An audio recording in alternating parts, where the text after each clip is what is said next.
মুসলমান 30 বছর কেমনে মিছা কথা কয়? 30 বছর একজন মুসলমান টানা কেমনে সুদ খায়? প্রতিদিন একজন মুসলমান ব্যবসায়ী ওজনে কেমনে কম দেয়? কি মুসলমান? একজন মুসলমানের ঘরে প্রত্যেক দিন কিভাবে টেলিভিশনে নাচ গান, উলঙ্গ ছবি, নাটক, সিনেমা প্রতিদিন চলবে, এটা মুসলমান? কোনোদিন মনে পড়বে না এটা গুনাহ? কথা বলেন না আমার। আপনার কি কোনোদিন মনে পড়তো না এটা কি? প্রতিদিন আপনার বিবি বাচ্চা, নাতি নাতনি এরা ডেইলি টেলিভিশন চায়, প্রত্যেক দিন নাচ গান দেখে। আপনার চোখের মধ্যে একটু ভাঁজও নাই, আপনার কপালটার মধ্যে একটু টেনশনও নাই, আপনার চোখে এক ফোঁটা পানিও নাই। আহা, আমার বাচ্চার কি হবে, আমার বিবির কি হবে, আমার সন্তানের কি হবে? আপনাদেরকে শুনাই বাপ। এক সাহাবী ছিলেন ওয়াসিলা ইবনুল আসকা, আমরা নিজে কিতাবে পড়ছি ওয়াসিলা এই সাহাবীর নাম। এই সাহাবী একদিন ওনার ছেলে, উনি মিশরে থাকতেন, ওনার ছেলে রোমে, মানে আজকের ইটালি, এই রোমের খ্রিস্টান বাহিনীর বিরুদ্ধে সাহাবী নবীজির ইন্তেকালের পরে সাহাবীর ছেলে যুদ্ধে গেছে কাফেরদের বিরুদ্ধে। যুদ্ধে খ্রিস্টান বাহিনী এই সাহাবীর ছেলেকে বন্দী করছে, বন্দী কইরা অন্ধকার কারাগারে আটকায় রাখছে। তো ওনার বাকি কাফেলার বাকি সদস্যরা আইসা মিশরে ওনার কাছে এই সংবাদ জানাইছে, আপনার সন্তানকে খ্রিস্টান বাহিনী বন্দী করে অন্ধকার কারাগারে আটকায়া রাখছে। আল্লাহর কসম, আমি নিজে কিতাবে পড়ছি, হযরত ওয়াসিলা এই সাহাবী প্রথম শব্দ চিৎকার দিয়া বলছে, আয় আল্লাহ, তাইলে আমার সন্তান নামাজ পড়বে কেমনে?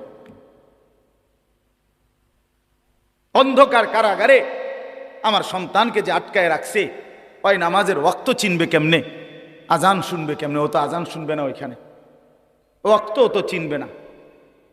এরপরে কিতাবে লিখছে এই সাহাবী 5 ওয়াক্ত নামাজের পরে সময়ে, উনি 5 ওয়াক্ত নামাজের টাইমে ওই রোমের দিকে ফিরে উনি বলতেন, ইয়া বুনাইয়া কাদ হানা ওয়াক্তু সালাতিল ফজর, হে আমার সন্তান, ফজরের নামাজের ওয়াক্ত হইছে, ওঠো বাপ, নামাজ পড়ো। ছেলেটা যখন পরবর্তীতে মুক্তি পাইছে, ছেলে তার বাবাকে বলছে, আল্লাহর কসম বাবা, আপনার জবানের প্রতিবারের উচ্চারণ আল্লাহ আমার কানে পৌঁছাইছে, হাজার হাজার মাইল দূরে। এক বাবার প্রথম ফিকির সন্তানের জন্য কি? বলেন না কেন? আমার ছেলের নামাজের কি হবে? মুসলমান মনের ইচ্ছা মতো চলতে পারে না। যদি সে মনে করে আমি মুসলমান, তার জীবন হবে নিয়ন্ত্রিত। মুসলমান মানে যার শৃঙ্খলার জীবন, মুসলমান যার বলেই তাকে যে মন মতো চলতে পারে না। মন মতো তো চলে জানোয়ার, কুকুর বিড়ালের না কোনো হালাল হারাম নাই, গরু ছাগলের না কোনো হালাল হারাম নাই। মুসলমানের জন্য হালাল হারাম, ইমানদারের জন্য জায়েজ না জায়েজ বেছে চলতে হবে। আল্লাহ পাক যেটা অনুমতি দিয়েছেন সেটাই করতে পারবে, যেটা অনুমতি দেন নাই তা ছাড়তে হবে। এজন্য বাপ আমার, জওয়ান হন আর বয়স্ক হন, আপনারে আমি মনে করাইলাম একথা। জিন্দেগির হিসাব লাগান, আমিও করি আপনিও করেন। 5 ওয়াক্ত নামাজ শেষ আজকের দিনে, হিসাব লাগান 5 ওয়াক্ত নামাজের জামাত পড়ছেন কয়জন? জামাত ছুটছে কয়জনের? ওই যে আতিক এখন বলছে 1 নম্বর জাহান্নামীর প্রথম কারণ নামাজ পড়ে না। এইমাত্র বলল না, মা সালাকাকুম ফি সাকার ক্বালু লাম নাকু মিনাল মুসাল্লিন। রব্বুল আলামিন বলেন, ফেরেশতারা জিজ্ঞেস করবে, নাফরমান কেন জাহান্নামী হলি? জাহান্নামী প্রথম জবাব দিবে, নামাজ পড়ি নাই, নামাজ পড়ি নাই।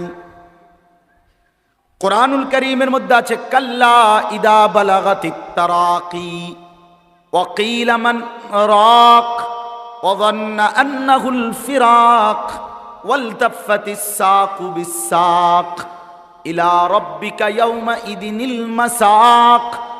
আল্লাহ বলেন, নাফরমান পাপীর মৃত্যুর যন্ত্রণা, জান কবজের যন্ত্রণা হবে বড়ই মর্মান্তিক।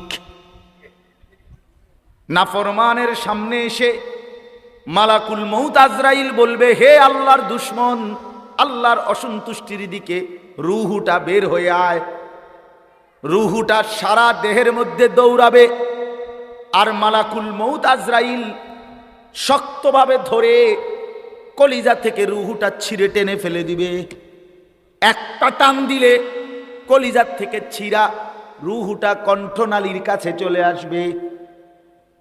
এবারে রুহু বের হতে চাইবে না। আল্লাহর নবী বলেন, কোন জিনিসকে ছিঁড়া টুকরা করে যেভাবে রুহুটাকে এভাবে ছিঁড়া টুকরা টুকরা করে মালাকুল মউত আজরাইল টেনে হিসড়ে বের করবে। কেন? এই মর্মান্তিক মৃত্যু যন্ত্রণা হবে কার? আল্লাহ কোরআন স্পষ্ট বলছেন, ফালা সাদ্দাকা ওয়ালা সাল্লা। এই নাফরমান মৃত্যুর যন্ত্রণা এত ভীষণ পেল কেন? তার জান কবজটা এত কষ্টকর হলো কেন? এক নাম্বার হলো সে আমাকে বিশ্বাস করে নাই, ওয়ালা সাল্লা, দুই নাম্বারে নামাজ পড়ে নাই। নামাজ পড়ে নাই। আল্লাহ পাক পরিষ্কার বহু আয়াত, বহু আয়াত ঘুরে ঘুরে আল্লাহ বলছে যে জিন্দেগি সেজদা নাই, যে জীবন মনের ইচ্ছা মতো চলে, এটা মানুষের জীবন না। না বাস, আপনার সন্তান মানুষ হয় নাই যে বেনামাজি। সাফ বললাম, এটা অমানুষ, অমানুষ। এটা আপনি মানুষ বানাইতে পারেন নাই, আপনার জিন্দেগি ব্যর্থ। ওই বাবার জীবন ব্যর্থ, মুসলমান হওয়ার পরেও যে তার সন্তানকে নামাজি বানাইতে পারে। ওই মার জিন্দেগি ব্যর্থ, মুসলমান হওয়ার পরেও যে তার মেয়েকে পর্দানশীল বানাইতে পারে নাই। ওই জিন্দেগি ব্যর্থ জিন্দেগি। ঘর করে দিছে, ঘর, হ্যাঁ ঘর করে দিছে। আপনি মূল্যও ঘর করতে পারলে হইলে হারে বহুত ব্যাড হইতে এরকম দুনিয়াতে। ছোটবেলায় বাচ্চার বাপ মরিয়া গেছে, হেইতে বড় হইয়া বিল্ডিং করছে, ঘর করছে, বিয়ে করছে, জমি জামা কিনছে। এটি অসুবিধা নেই, আপনি মরিয়া দেখেন হইতে পারবো? বলেন, এরকম নাই তো? আপনি একেবারে উল্টে এলেছেন, ঘর করে দিছেন। ঘর করে দিছেন কি আবার? ঘর তো সেও করতে পারত, কিন্তু তার আখেরাত বরবাদ করে দিলেন কেন? তারে আল্লাহ চিনাইলেন না কেন? তারে নামাজে বাধ্য করলেন না কেন? আপনি বলতেছেন শোনে না, শোনে না তো এখন 16 বছর বয়সে না শোনে না। 7 বছর বয়সের সময় কিটছিলেন, চিরা চাবাইছিলেন? 6 বছর বয়সের সময় কি করছিলেন? চিরা চাবাইছিলেন। তখন তখন কেন তারে নামাজি বানাইলেন না? তখন কেন তারে সাথে করে মসজিদে নিলেন না? আপন সন্তানের সামনে কেমনে বিড়ি খাইলেন? এইতে কি শিখলো আমনের থেকে? আপন সন্তানের সামনে গালি দেন কেমনে? হ্যাঁ, আপন সন্তানের সামনে বেডির নাচ চান কেমনে টেলিভিশনে বইয়া? হ্যাঁ, আপনি এই নিকৃষ্ট রুচির মানুষ, আমনের ভূত মানুষ হবো কেমনে? কি গাছ জোরের কথা! বিড়ি খাইতে খাইতে বেটা কয় ভূত মানুষ হও, পড়ালেখা করো। হেইতে যদি আব্বা আপনি ইদি হইলেন না, তখন তখন কি জবাব কি? আপনি ইদি হইলেন না। এজন্য বাপ আমার, বন্ধু আমার, জিন্দিগির কদর করেন, হায়াতের কদর করেন। প্রতি সেকেন্ড, প্রতি সময়, প্রতি ঘন্টা, প্রতি মিনিট আর আসবে না, আর আসবে। প্রতিটা সেকেন্ড আর আসবে না, আর আসবে। এই যে 17ই অক্টোবর 2024 রোজ বৃহস্পতিবার, ঠিক এই শিরোনাম পৃথিবীতে আর কোনোদিন হবে না। হবে আগামী বছর 17ই অক্টোবর আসবে, সেটা তো 2025 সাল। আগামী সপ্তাহে বৃহস্পতিবার হবে, কিন্তু সেটা তো 17 তারিখ না, 24 তারিখ। কথা বলেন, তাহলে 17ই অক্টোবর 2024 রোজ বৃহস্পতিবার আর কোনোদিন হবে? আর কোনোদিন হবে? কোনো ঘন্টা আর ফিরে আসে না, কোনো মিনিট, সেকেন্ড, মুহূর্ত আর ফিরে আসে না। যা চলে যায় তা চলেই যায়। ইমাম শাফিঈ রাহমাতুল্লাহ আলাইহি একজন জগৎ বিখ্যাত মুজতাহিদ ইমাম ছিলেন, 4 মাযহাবের একজন ইমাম, হানাফি, শাফিঈ, মালিকি, হাম্বলি, এই শাফি। উনি বলেন আমার সারা জিন্দেগি আমি আউলিয়া, বুজুর্গ, ওলামা, আল্লাহর প্রিয় বান্দাদের কাছে আসা যাওয়ার বরকতে জগৎ বিখ্যাত আলেম। উনি বলেন আমি 2টা কথা শিখছি শুধু সারা জীবনে। কি শিখলাম? 1 নাম্বার শিখছি আল ওয়াক্তু সাইফুন ইনলাম তাকতাহু কাতাআকা। আমি প্রথম কথা শিখছি যে সময় হলো তরবারির মতো, তুমি যদি তাকে না কাটো সে তোমারে কেটে ফেলবে। তুমি যদি না ভাগ করো, আমি আধা ঘন্টা বিশ্রাম করব, 10 মিনিট নাস্তা করব, জোহরের নামাজ আমার 1টা 30-এ, আমি 12টা 50-এর ভিতরে আমার কাজ শেষ করব, 1টা 10-এর ভিতরে গোসল করে নামাজের জন্য রেডি হয়ে যাব। হ্যাঁ, আসরের নামাজ আমার 4টা 15-তে, আমারে 3টা 50-এর ভিতরে উঠে যাইতে হবে, অজু করে নামাজে যাইতে হবে। এভাবে সব কাজ যদি তুমি কাইটা সময়ের মধ্যে ভাগ না করো, সময় তোমারে কাটতে কাটতে তোমার উপর দিয়ে চলে যায়। আপনারা যখন রাত্রেবেলা, আমি অনেক সময়টা খেয়াল করি, রাত্রেবেলা নীরবে যখন আমরা ঘুমাই, লাইট বন্ধ হয়ে যায়, তখন ওই দেওয়াল ঘড়ির কাঁটা খেয়াল করেন যে সেকেন্ডের কাঁটা এটা যে ঘুরে, এটা কট কট কট কট কট কট করে, মানে ছোট্ট ছোট একটা আওয়াজ করতে করতে এটা ঘুরে। তা আমার সব সময় এটার আওয়াজটা মনেই হয় যে এটা যেন আমারে কাটতে কাটতে চলে যাচ্ছে।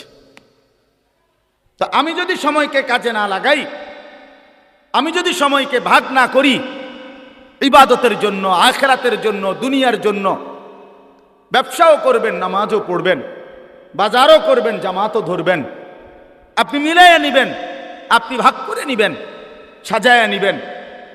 হযরত বলেন ইমাম শাফিঈ, নাই তো সময় তোমারে কেটে কেটে চলে যাবে। 10টা বাজে ঘুমাইছেন, উঠে দেখবেন 6 ঘন্টা চলে গেছে। 12টা বাজে ঘুমাইছেন, উঠে দেখবেন 3 ঘন্টা চলে গেছে। আপনার জন্য 1 সেকেন্ড সময় দাঁড়াবে না। দাঁড়াবে কি বাপ? দাঁড়াবে না।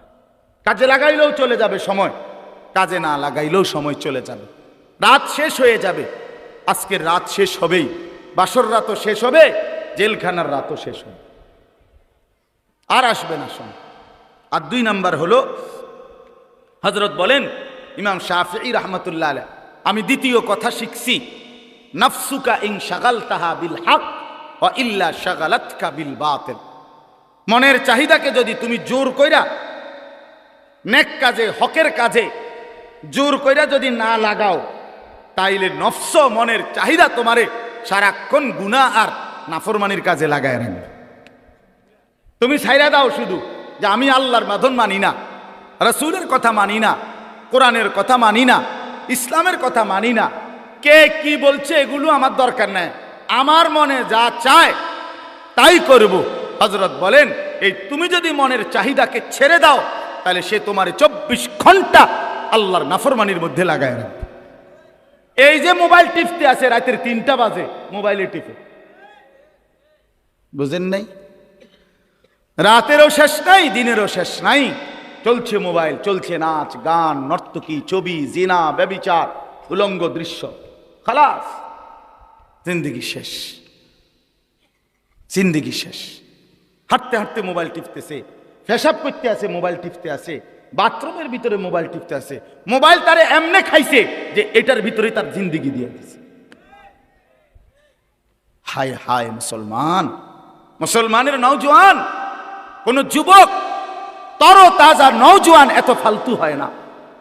তারে যুবক বলে না বেটা, যার জীবনে কোনো কর্মের উদ্দীপনা নাই, মেহনতের জজবা নাই, ফিকির নাই, দেশ গড়া, মানুষ গড়া, জাতি গড়া, ইসলাম রক্ষা করা, ইমানের জন্য জান কোরবানি করা, এমন হিম্মত যার মধ্যে নাই, ওইটা কোনো যুবকে না, এটা বুড়া, এটা অলস, অকর্মণ্য, অপদার্থ ছাড়া আর কিচ্ছু না বেটা।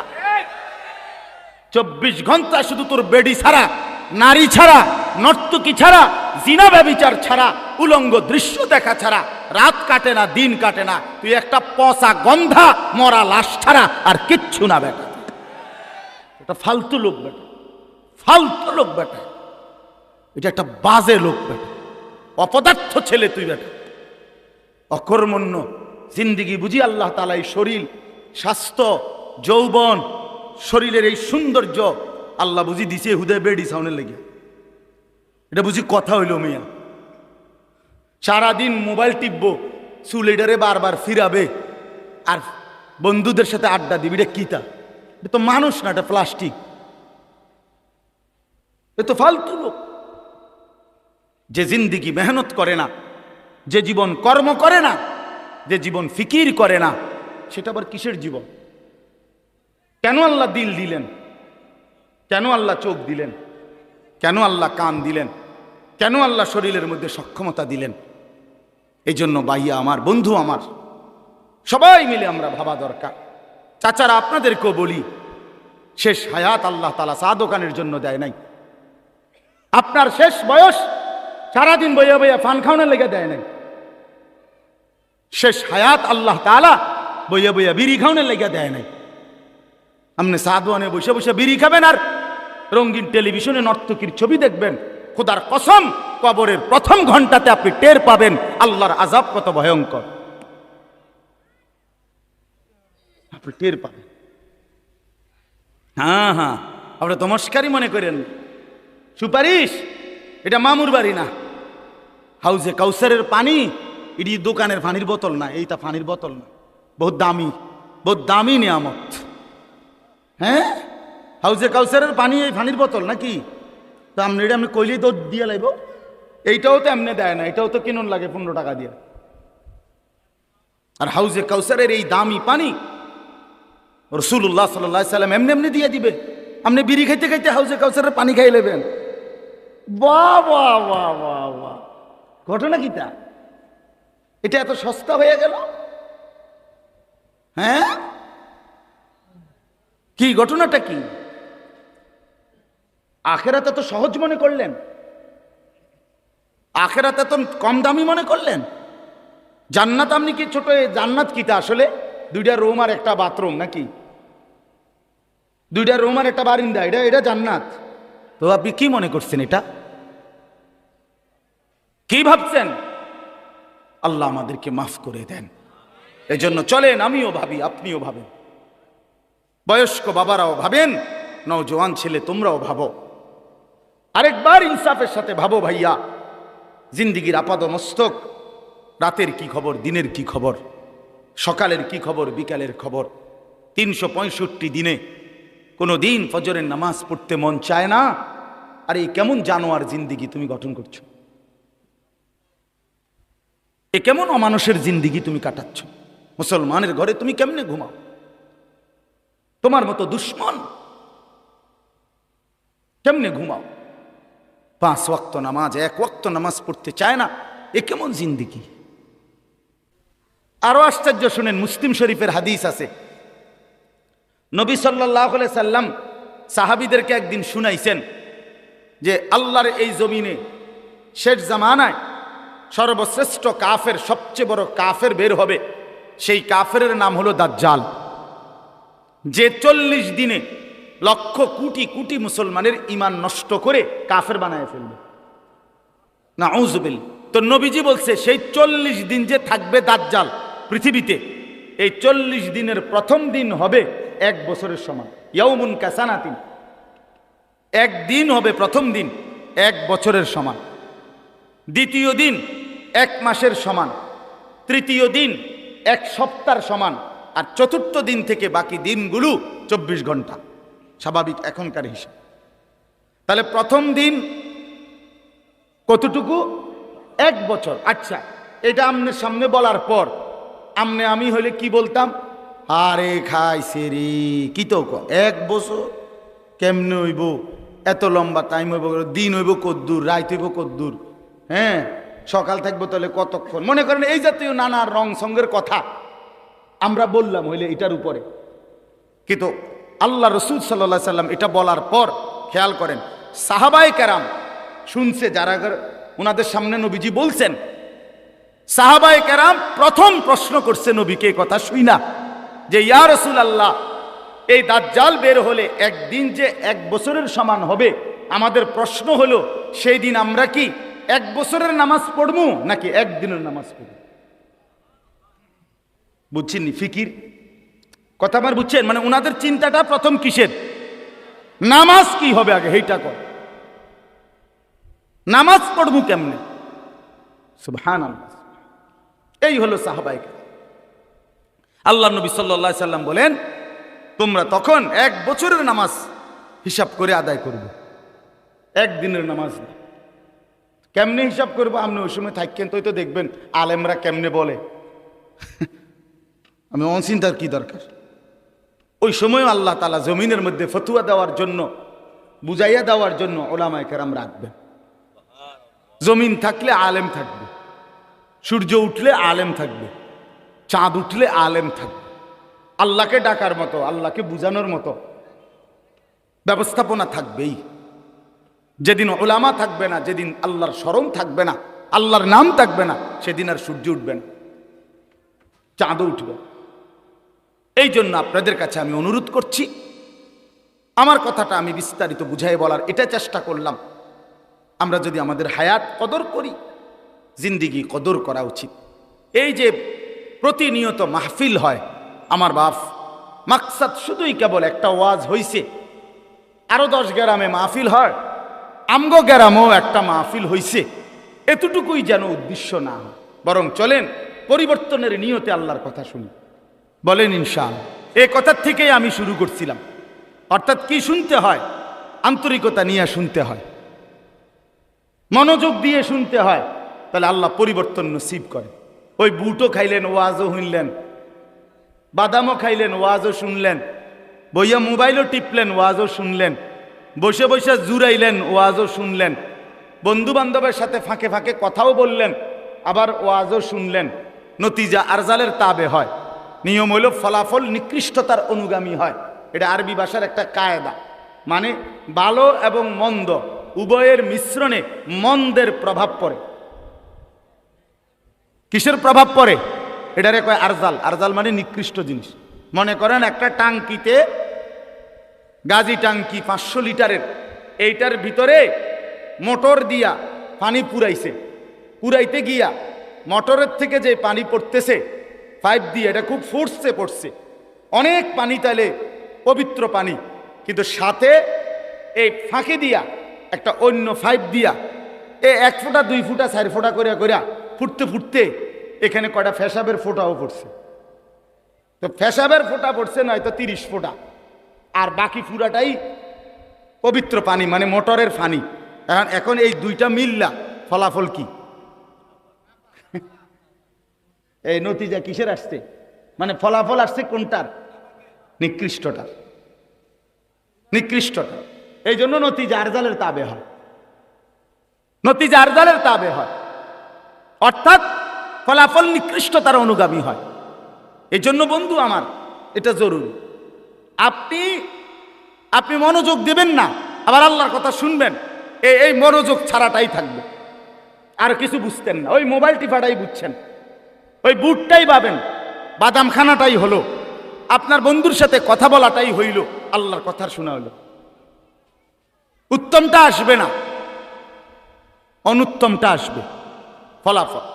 এজন্য আমি কথাটা লম্বা করে বললাম, এজন্য আমার একটা উদ্দেশ্য আছে। আমি চাই সব সময় প্রত্যেক মুসল্লি নিজ নিজ মহল্লার মসজিদের ইমাম সাহেবের জুমার বয়ান মনোযোগ দিয়ে শুনুক। এটা আমার একটা সাধনা।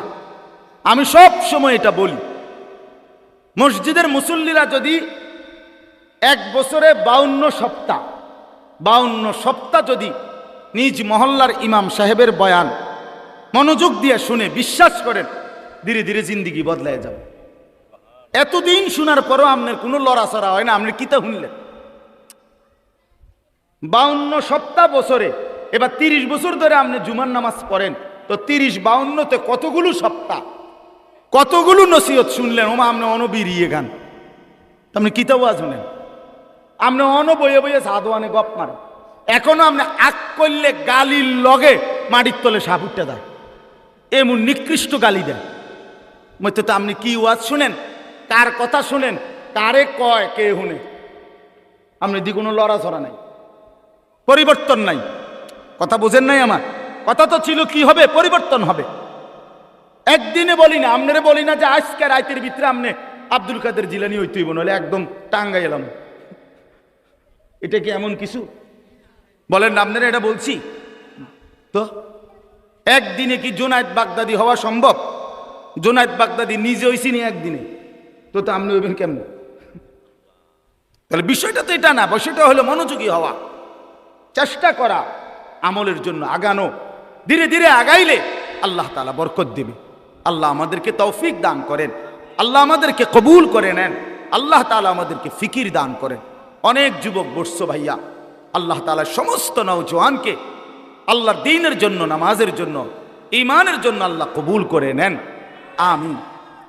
আমি যে আয়াতখানা পড়ছি এবার অল্প সময়, এই আয়াতের তর্জমাটা শুনাই, তাইলেই আমার কথা শেষ।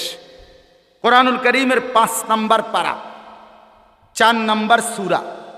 সূরাটার নাম হলো সূরায়ে নিসা। এই সূরার 69 নম্বর আয়াত আমি পড়ছি।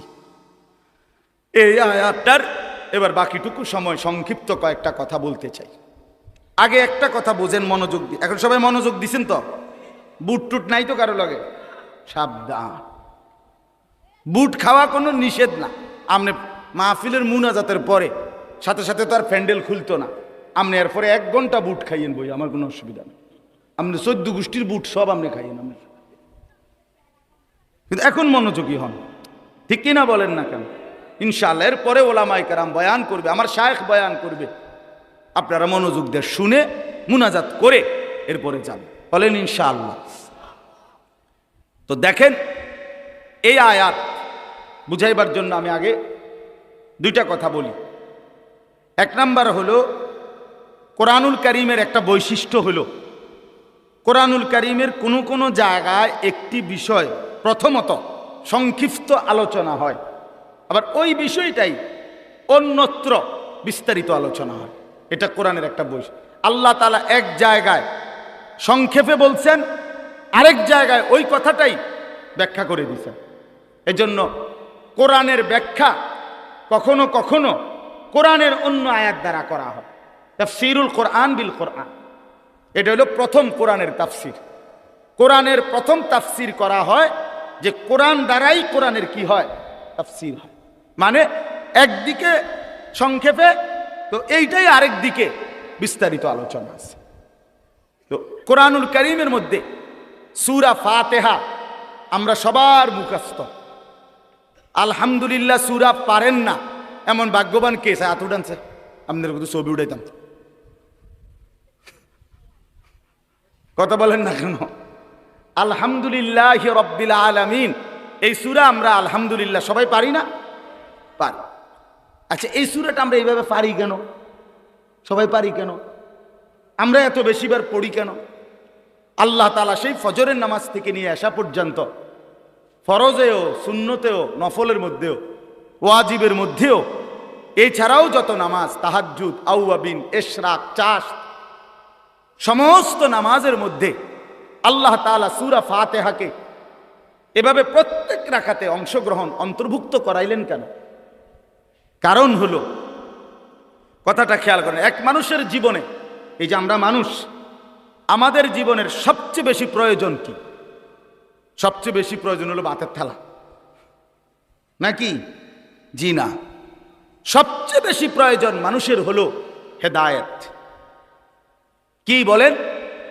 বলেন।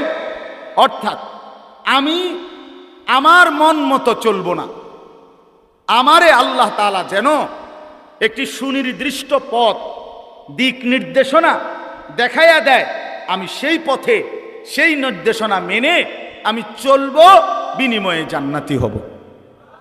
এইটা যদি মিলে যায়, আচ্ছা আপনারা আরো সহজে বুঝবেন। ইদানিং কালে, বর্তমান জামানায় মানুষ যখন নতুন কোনো জায়গায় আপনার যায়, তখন ওই বলে, ওরে যার জায়গা যাইতেছি লোকেশন পাঠান, তখন ওই বড় মোবাইলের মধ্যে কি পাঠায়? লোকেশন পাঠায়, রাস্তার লোকেশন দেয়, দিলে ওইটা এনে সেট করে দিলে, এবার এইটা ড্রাইভার তার এই যে স্টিয়ারিং চালায় যেটা, এটা সামনে যদি রাখে, ওই লোকেশনটা একদম ও এইটাই ডান বাম বলতে বলতে একবার ওই ঘরের সামনে নিয়ে দাঁড় করাই দিবে। এই যে এখনকার নতুন সিস্টেমে। তাইলে আমি যদি একটা লোকেশন পেয়ে যাই তাহলে আমার জন্য খুব আরাম হয়, ঠিক কিনা বলেন? আরো বলেন, মনে করেন যেমন আমার এখন আরেক জায়গায় বয়ান আছে আজকে, তো ওই বয়ানে যাওয়ার জন্য এখানে একজন ভাই আসছে আমারে নেওয়ার জন্য। তার মানে উনি আমার গাড়িতে বসলে তো আমার ড্রাইভাররে উনি ডাইন বাম বলে দিবে, ঠিক কিনা বলেন না কেন? তাহলে আর আমার আর প্রতি ঘাটে ঘাটে গিয়া জিগানের আর দরকার নাই, রাহাবার আছে। এবার ড্রাইভারে তারে জিজ্ঞাসা করে করে সেই বলে দিবে গন্তব্য ডানে বামে সামনে। এই তাহলে এই হেদায়েত পাওয়া, পথ পাওয়া, দিক নির্দেশনা পাওয়া, এটা জীবনের সবচেয়ে বেশি দরকার।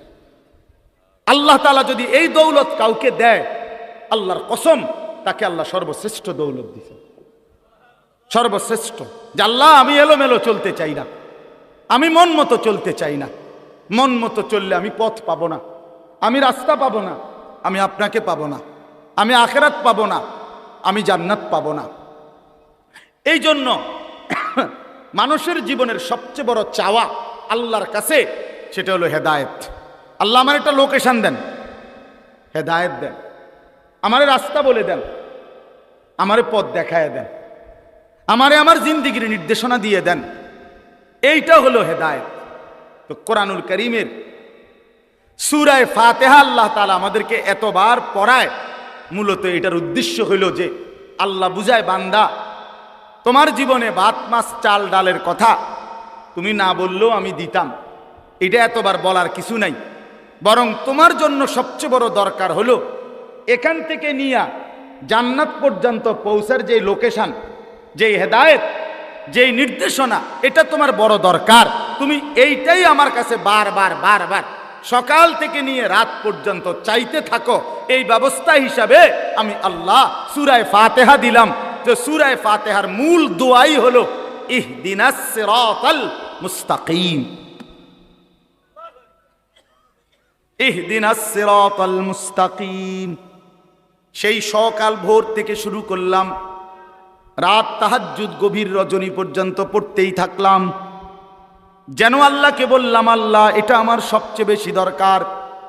সিরাতে মুস্তাকিম, সরল সঠিক পথ, যে পথে চললে, যে পথে হাঁটলে, যে পথে জিন্দেগি চালাইলে আখিরাত মিলবে, জান্নাত মিলবে, আপনার সন্তুষ্টি মিলবে, আপনার জান্নাত মিলে যাবে। ওইটাই আমার বেশি দরকার। আমারে এমন একটা লোকেশন দেন, আমারে একটা হেদায়েত দেন, সিরাতে মুস্তাকিমের রাস্তা বলে দেন।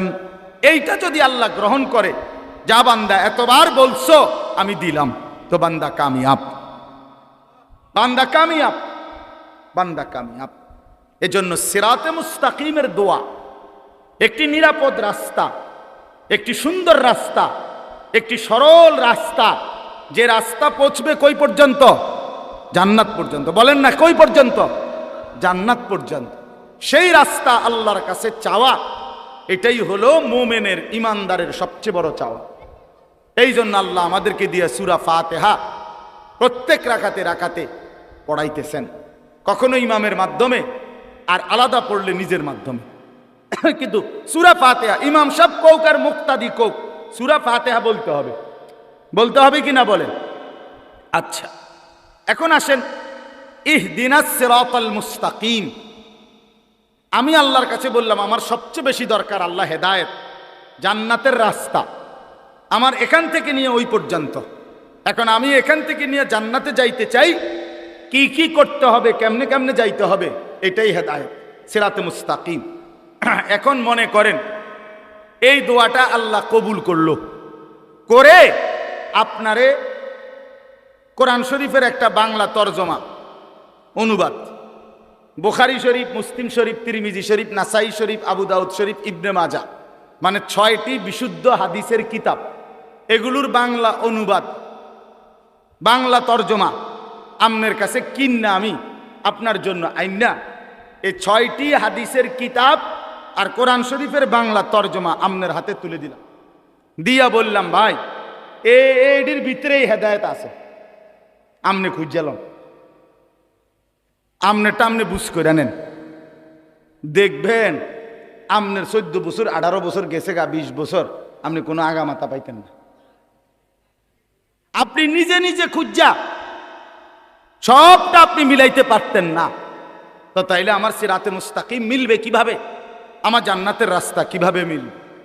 তখন যেন কথা খেয়াল করেন, পরের আয়াত সিরাতাল্লাযীনা আনআমতা আলাইহিম, এর পরের আয়াত এটা কিনা অর্থ হইল আল্লাহ সিরাতে মুস্তাকিম মানে সরল রাস্তা, হেদায়েত আপনি তো আমারে দিবেন, তবে আমারে আমার হাতে দিয়ে দিলে হইতো না যে তুমি এডিট থেকে টকায় খুঁজা নাও, তাইলে আমি পারতাম না।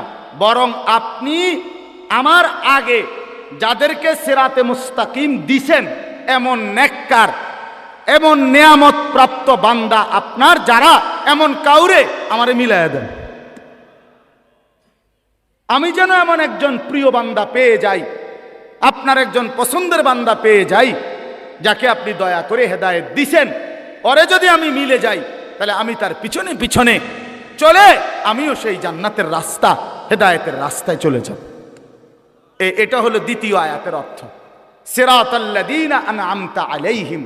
আল্লাহ আমি যেই সিরাতে মুস্তাকিম সরল সঠিক রাস্তা চাচ্ছি, আমি এটা একা পারতাম না, আপনি আমার আগে আমার সামনে আমার আগে যাদেরকে হেদায়েত দিছেন তাদের কাউকে আমারে মিলায় দেন, দেখায় দেন, আমি তার পিছনে চলবো, হেদায়েতের রাস্তা পাবো, জান্নাতও পেয়ে যাব।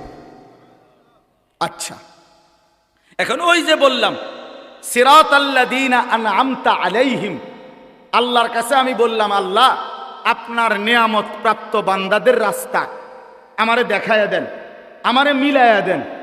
এই আয়াতে আইসা আল্লাহ তাআলা এই সূরা নিসার 69 নম্বর আয়াতে আল্লাহ তাআলা পরিষ্কার বলে দিছেন, শোনো আমার নিয়ামত প্রাপ্ত বান্দা হলো 4 শ্রেণী। কয় শ্রেণী? 1 মিনান নাবিয়্যিন, সমস্ত নবীগণ। 2 অস-সিদ্দিকিন, সমস্ত নবীদের পরে উম্মতের মধ্যে সর্বশ্রেষ্ঠ ইমানদার যে, তারে বলে সিদ্দিক, যেমন আবু বকর সিদ্দিক। এজন্য মনে করেন ওই আদম আলাইহিস সালাম থেকে নিয়ে আমাদের নবী পর্যন্ত লাইন ধরছে, এরপরে উম্মতের লাইন, এরপরে নবীজির পিছনে উম্মতের প্রথম যে ব্যক্তি লাইনে দাঁড়াবে তিনি আবু বকর সিদ্দিক রাদিয়াল্লাহু তাআলা আনহু। এই সিদ্দিক মুহাদ্দিসিনে কেরাম, মুফাসসিরিনে কেরাম অনেকে বলেন সমস্ত সাহাবায়ে কেরাম সিদ্দিক। আল্লাহ তাআলা নবীদের পরে উনাদেরকে সবচেয়ে মর্যাদাবান করেছেন। তো আল্লাহ বলেন সমস্ত নবীগণ আমার নিয়ামত প্রাপ্ত বান্দা, সমস্ত সিদ্দিক যারা নবীদের পরে উম্মতের মধ্যে সর্বশ্রেষ্ঠ সিদ্দিক তাদেরকে বলে তারা আমার নিয়ামত প্রাপ্ত বান্দা। 3 নাম্বার অশুহাদা, সমস্ত শহীদগণ যারা আমার দ্বীনের জন্য জান বাজি রেখে নিজেদের কলিজার খুন জীবন দিয়ে দিছে, শহীদগণ।